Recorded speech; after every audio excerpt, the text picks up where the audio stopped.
All right, ladies and gentlemen, Melina's looking good, darlings.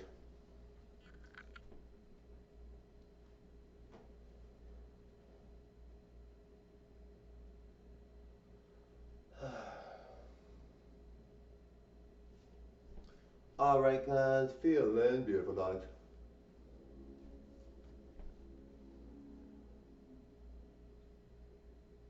All right, guys, Richard Leo Hunt. I'm really impressed by.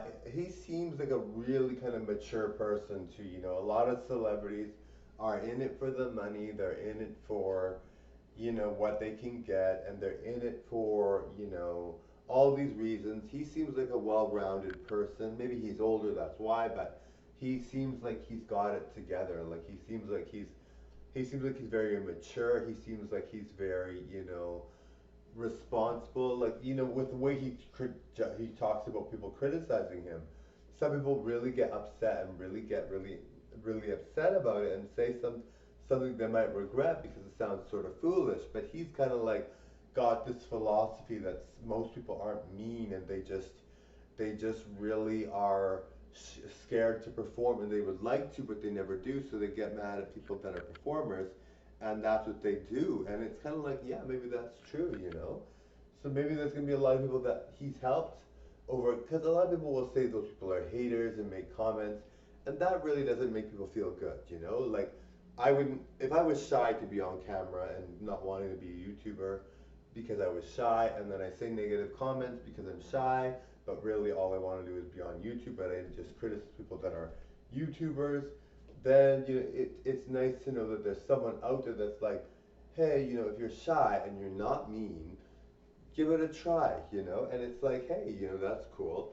And there's no point in Richard Leo Hunt's response where it seems to say, that he's uncomfortable with a negative comment, or wishes it would go away, or he feels that, it makes him any less. He kind of like takes full ownership of the person's feelings about themselves, and says, hey, you can override this. You don't have to be someone that isn't in the spotlight. You could try to be a YouTuber too.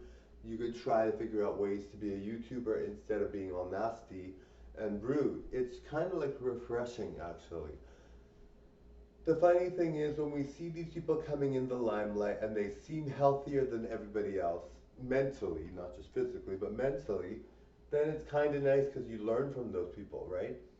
A lot of YouTubers will go into YouTube and not know they're going to be famous, or just do random videos, and then all of a sudden they commit suicide, whatever, and they left a sad mark on everybody else, which is horrible. No one should go through that. But when you are a YouTuber, you have to be strong enough to handle criticism.